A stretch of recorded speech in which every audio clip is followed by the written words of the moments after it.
Okay, thank you for that nice introduction, and it's very nice to be with all of you today. Can I have some slides? So can we put the first slide up, please? Yeah, I got the slideshow right over here. Okay, so I don't have a lot of time, so I'm going to narrow my comments on how we address climate change. And in particular, I'm going to focus on private sector leadership with an emphasis on technology, because I know that's what you're interested in. There's so many other environmental issues we could talk about, but just in order to be focused for this brief amount of time, I'm going to focus on climate and the private sector. Next slide, please. 4 topics today. Why I think we need the private sector to drive climate progress, how this should be done, how companies can do it, and then what you people on the phone can do particularly. Next slide. Okay, why do we need private sector leadership? Next slide. This is worth pausing on, and I don't want to be discouraging or negative, but it's important to understand that we really have to get moving in addressing climate change. We're not doing everything we need to do. If you look at the right-hand side of this slide, you'll see the year 2050. This is data from the UN Environmental Program. And that 7 represents gigatons of climate greenhouse gases. That's what the UN estimates global emissions need to be at in the year 2050 to achieve the so-called 1.5 degree scenario.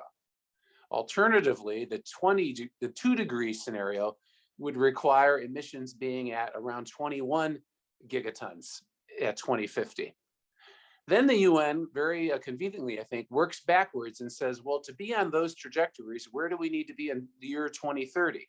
So you'll see for the 1.5 degree trajectory, we need to be at 25 gigatons in the year 2030.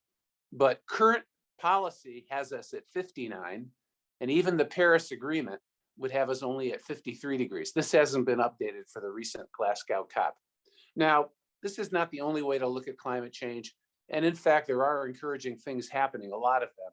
But the point of this slide is we're supposed to be lowering emissions at a really rapid rate, and they're going up globally.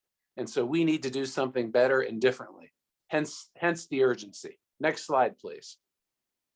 Why is progress so slow? Most people seem to agree we should address climate change. Why are we doing so poorly? Well, first problem is government policy. I want to emphasize, I think this is the most important thing to get right.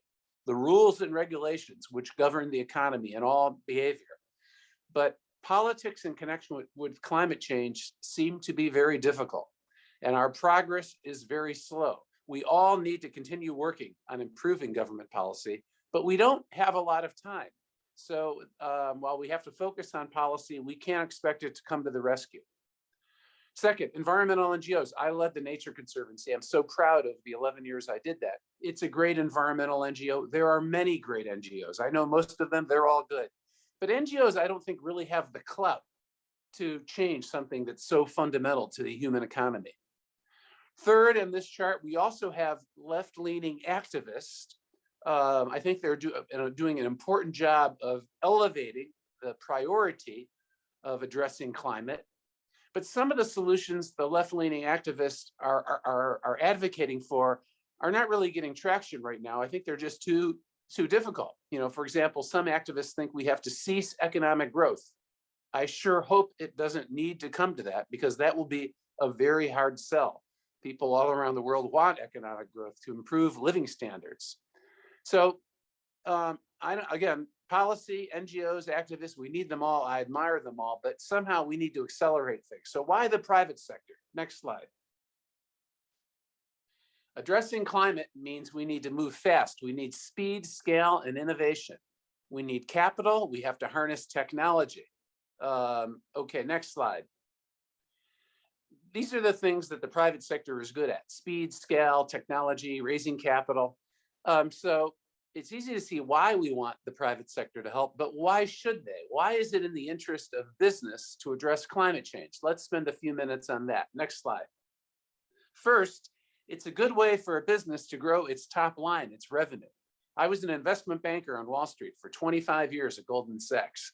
There's nothing better for a business than growing the top line. Look at these three companies. Of course, you'll all know Tesla. You'll be interested in it because it's such a technology-driven, innovative technology-driven company. Elon Musk is now the richest man in the world. It won't always be, well, wasn't easy for Tesla, and it won't be easy for anybody else, but what a great example of how addressing climate can lead to top-line success. The same is true for Beyond Meat or Impossible Foods. Plant-based substitutes, again, technologically driven ways to address a climate challenge, our reliance on meat that has such a big carbon footprint. Bayer is here. Bayer is a little bit more controversial. That's the European, mostly healthcare company that acquired Monsanto. Lots of environmentalists don't like Monsanto, but with that acquisition behind them, Bayer wants to be a champion of so-called regenerative agriculture, to draw down carbon from the atmosphere into the soil by using largely technology-enhanced ways to improve farming. So here are three ways companies are growing their top line using technology, and to the extent they're successful, the first two already are, it's a really significant way of achieving climate progress. Next. Okay, businesses can also improve results by lowering expenses. I like the example of Walmart. I'm sure many of you know Walmart well. It's the biggest retailer, physical retailer in the world. And their whole history has been one of making things inexpensive so that less well-off people can enjoy good products. I think it's an admirable company. But because of their strategy, they're ferociously focused on costs. And they've concluded that being environmentally minded enhances their cost position. It will allow them to do a better job for their customers. They're trying to remove from their supply chain a gigaton of carbon emissions. You can read about this on their website. We can talk more about this if we have time too. Most of the ways they will do that decarbonization through their supply chain will be by using technology. Next. Rallying stakeholders. Okay, this is where some of you come in, even today. For companies to be successful, they've always needed to have stakeholders on their side. Of course, shareholders, customers, employees, community members. But that's more true today than it's ever been before, because we live in a world where everyone can have a voice through social media and other ways of expressing yourself. So management teams of companies are paying close attention to their stakeholders, and they're finding that by emphasizing climate and other environmental outcomes, that can improve relations with stakeholders. Patagonia is an enormously successful company in a competitive field. I would argue in large part because of their environmental commitments. Microsoft, I'm sure, is a company you folks admire as technology aficionados. Microsoft has very ambitious climate goals. I think they're first rate. And a lot of their motivation is they need to do this in order to attract and keep the people who they want to work for Microsoft. And on and on. Next slide, please. Okay, capital spending. You may not think about this that much as teens, but one of the complicated things of running a big business is how you make your bets about the future. Imagine you're running Ford Motor, and it's a complicated and competitive business. Looking ahead, Ford's had a rough go of it in recent years, but suddenly their fortunes seem to have turned around, at least according to their stock price, which has soared. Their newest CEO has made an enormous bet on electric vehicles. This truck, the F-150, is the biggest selling vehicle in the world. And Ford has made a huge bet in capital spending on turning this best-selling vehicle into an electric vehicle. And so far, it looks very good. Of course, we'll see how tough this goes. Next slide. Okay, finally, managing risk. If you don't address climate, there's trouble on the horizon, I think. So a good example would be ExxonMobil. Exxon, of course, is the giant oil and gas company. It's not a company that is favored by most environmentalists. They certainly were not in any way a leader in addressing climate. Well, I think that's fair to say. I think probably they would say they've done a better job than the public understands, but it doesn't really matter. In this past 12-month period, there was a little bit of a shareholder revolt. This almost never happens. But a hedge fund led a proxy fight. So shareholders get to vote every year at the annual meeting. And the vote allowed shareholders to vote to throw out 3 of Exxon's board of director members to replace them with 3 new members who would take climate more seriously. And amazingly, that campaign won. Kind of embarrassing for the company. And they have 3 new directors. Since then, I think this is a pretty encouraging story. It shows what shareholders can do among stakeholders. Since then, Exxon's come out with a strategy to do more on the climate front. The big bet they're talking about making is in the area of carbon capture and sequestration. These are they're proven technologies, but today they're too expensive to really work at scale commercially. Again, tech-driven stuff. If this could work and be cost effective, it would be great. It's interesting now for me to watch Exxon prioritize this, because they're already saying they need better government policy to make this commercially viable. So you'll remember I started by saying nothing's more important than government policy. I think one of the many things private companies can do is push for the policy we need. Next slide. Okay, so those are examples of how and why companies can address climate change in a way that makes business sense. I'll pause here to say one other thing here. Sometimes environmental activists ask companies to do things that don't make business sense. For example, a lot of environmental critics say Exxon should just get out of the oil and gas business. To me, it's kind of an unreasonable request. They're a business. The more interesting question for me is, how can we put pressure on Exxon as customers, as shareholders, as employees, this is true for any company, to pursue strategies that will address climate or other environmental challenges, but will do so in ways that make business sense? Because I don't think we can scale and replicate business strategies unless they make commercial sense. So this is what I now do for a living. I try to advise private sector leaders on this. And here's on this next slide, please. This is the little chart summary of what I advise companies to do. Now I'll go quickly here because none of you are CEOs today, but you might be soon, or working for companies and have their ear. But the first thing to do is address the ESG basics. Those are the new requirements to disclose and perform well on criteria judging your environmental, social, and governance behavior. More and more companies are doing this. Second, companies should have a plan to reach net zero by 2050 or sooner, and be very explicit about that. More companies are doing that. And companies should have a company-specific strategy. I mentioned a few: Ford's with their electric vehicles, Walmart's with their Project Gigaton. We need more work there. This next point, get started on decarbonization now. This is an area where I think you as young people can help. Companies have announced a lot of impressive and ambitious commitments, but they're mostly back-end dated. They talk about getting things done by 2040 or 2050, but of course we don't have time.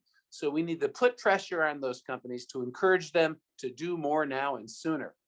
Transparency. I think companies don't do a good enough job yet of just laying it out as clearly as possible what they're doing. NGO engagement. I think companies should work with NGOs. And finally, probably the most important thing on this page, again, we need better policy.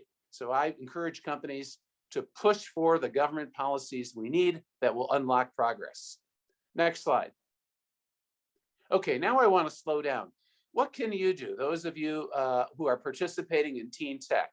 I don't know very many of you. This is my first time in participating, but I'm told you're teens, you're interested in technology, you want to address environmental challenges. Okay, here's some advice. I'm cautious generally about giving advice, but it seems to me, you know, I'm much older than you. I've made a lot of mistakes. I've learned a lot of things the hard way. Let me share some advice for how you can do what I understand it is you want to do. Next slide.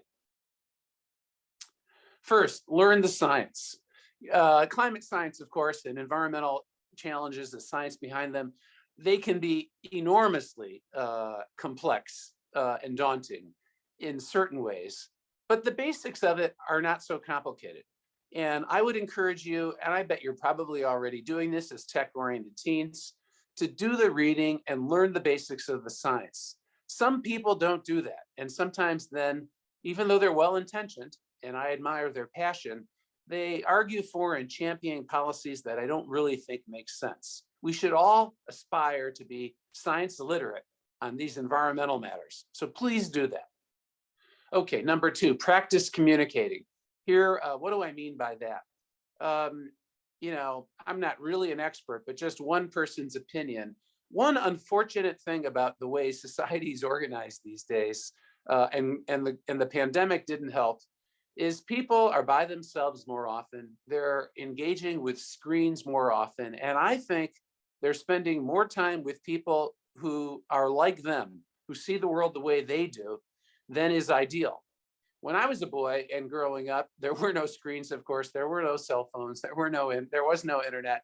We were outside all the time, and we were mixing it up with all kinds of people, older people, younger people, folks of all political persuasions, different religious persuasions. We engaged in more civic activities like bowling leagues and little league, etc. I know we can't go back to those times. I'm not advocating for that. But I think if you want to be effective agents of social change in any area or in the environment, you'll need to know how to communicate with people who don't see the world the same way you do. Speaking to the choir, speaking to people you already agree with is fine, but it doesn't grow the coalition for the change we want. So learn how to communicate. And when you have homework assignments that require you to write or make public presentations, take them very seriously, okay? I think this is my most important ask. Next, read broadly. I've got some kids, they're pretty well educated, they're pretty smart. Of course, I love them and admire them, but sometimes I think they read more narrowly than they should. It's a little bit like my earlier point. Don't just read with people with whom you agree. Seek out diverse and challenging opinions. You'll have to work a little bit harder now because the internet doesn't help you. It bombards you. The same is true for me. It bombards you with stuff that you'll already agree with. Don't fall into that trap. Also, read history. Understand how humankind has addressed other big challenges in the past. Read foreign literature. Climate's an global problem. Understand what's happening around the world and how the whole world views these issues.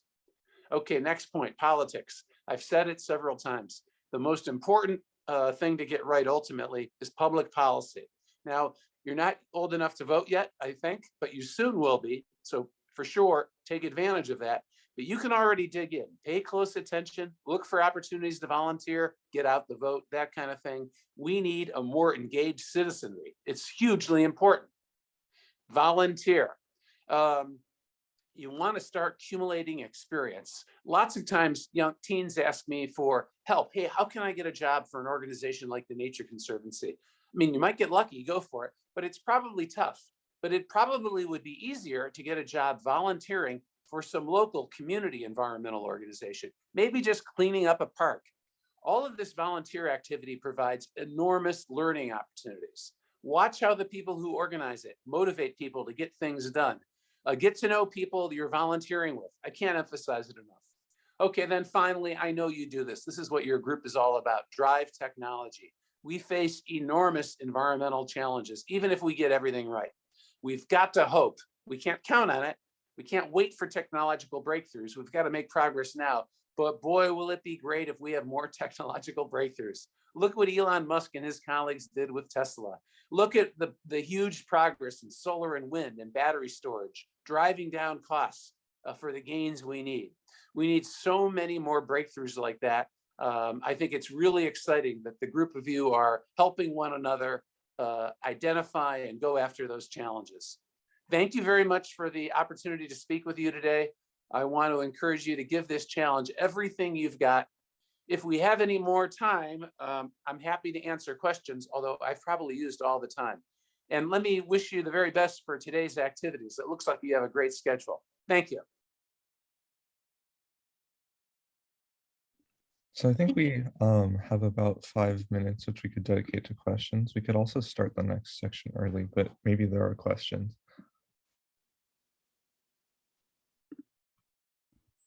Yes, I have a question. Thanks, Mark. I'm a teacher. My name is Jason. And in terms of driving technology and such, with Tesla and their batteries and such, isn't that creating a lot of energy and creating that and mining and such, and then the disposal of the batteries? So what's done to do that? Yeah, I mean, that's what I say. The challenges just go on and on and on. So there are challenges even associated with electric vehicles, of course.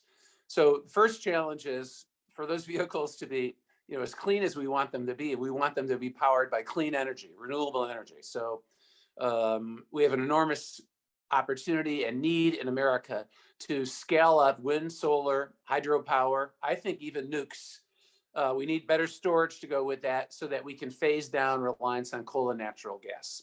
And then you're also correct, there are recycling challenges, but I think we can address those. Those don't seem to me to be insurmountable. There are also sourcing challenges and mining challenges. So your question is a good one, and none of these solutions are panaceas or without challenges. But if we step back and think about what kind of future we want for the world, not just for climate reasons, by the way, but for health reasons, a world with electric vehicles as opposed to internal combustion engine-driven vehicles is a better world. Of that, I'm sure. But it's also true there are other challenges associated with it that we've got to address. I'm actually pretty optimistic that those challenges can be addressed, but I don't mean to be glib. There's work ahead. That kind of complexity is true for every aspect of environmental solutions. Thank you for your question. Thank you. I actually have a question myself. I was just wondering, like, for teens who are interested in like both tech and finance, like, what advice would you give them? Like, what can we like think about? What can we pursue? What can we start like researching? Yeah, great. I didn't get to talk a lot about finance today, but I'm a finance guy. I went to business school, majored in finance. I worked for 25 years on Wall Street. And so that's really the background that I bring to environmental problem solving, and it served me well. It's noteworthy then. So you can be a technologist, you can be a financier like me, you could be an HR person, you could be a communicator. There's room for all skills. Now about finance, I would say, again, if most of you in the audience are still in high school, I wouldn't worry about finance too much yet. I would worry about the high school curriculum. I would follow that advice I gave you: communicate, read broadly, pay attention to politics. But if you've got some extra time, pay attention to the business news. It's pretty easy to follow the news in any category these days. There's a funny thing about business and finance. Sometimes the practitioners make it look complicated. But my grandmother, she was an immigrant from Yugoslavia. She came to America with very little education, and she didn't speak English. And she had a pretty successful business career. She first ran delicatessens, and then she ran taverns, so small business. But the finance that she had to deal with isn't that different than the finance Elon Musk has to deal with at Tesla. First of all, you've got a budget. You've got to have an income statement that produces income and cash flow. If you don't have positive cash flow, you need sources of capital. If it's borrowed capital, you need cash flow to pay that back. It really is common sense. So if you're interested in finance, I would say try not to get too hung up on the really kind of wonky esoteric stuff. That might matter later, but try to master the basics. Thanks. And I have a question further on that. For people who are interested, or for young people who are interested in learning more about the solutions that are being invested in today, or potential ones in the future, you already mentioned business news, but what specific books or news sources would you recommend? Thank you for that question, by the way. Can you put up the last slide? So I have to promote my newsletter.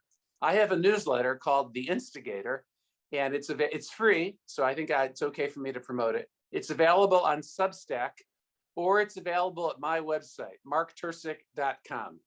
And if you just go to the blogs on my website, it will connect you to the Substack link. But I please read my newsletter. It's short. It comes out every 2 weeks. It's designed to be easy to read. And I hope if you read it, it will keep you current on the topics that I think are most important. And I also refer to books as the newsletters go on. And about 1 year ago, in one of the early newsletters, it's about 1.5 years old now, I had a newsletter that the top 10 books I recommended for people interested in knowing about environmental and climate challenges.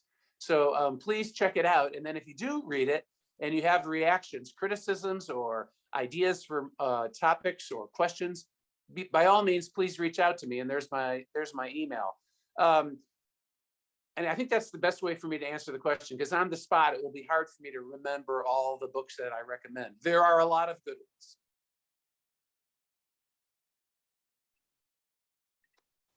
And I think that's all the questions that we have time for Okay. today. And again, Sarah? thank you. Sarah, could I just make one comment here because I cannot resist? I put it in the chat, but when the speaker was speaking about basic finance statements and how you need to organize a company, I just wanted to put in a shout out for Sarah and also for Colton, who lead our TeenTechSF finance. And I might want to let the speaker know that you guys have almost $20,000 in grants that you are managing and funding that you are managing right now. Well, there and you that- go. And that you just finished doing the balance sheet, the income statement, all of those paperwork that we have to turn into the IRS and post Yeah. in our annual report. The student leaders do that work That's at fantastic. TeenTechSF. No, thank you. I'm sorry I can't see the speaker, but that's exactly what I mean. That is finance. So you guys are experiencing it firsthand. Also, thank you. Someone in the chat put a link to my newsletter about the books I recommend. Okay, I don't want to go on anymore. Thank you for the opportunity to spend time with you. It was really fun, and have a wonderful afternoon on the rest of the presentations today. Bye-bye, all. Thank you so much, Mark.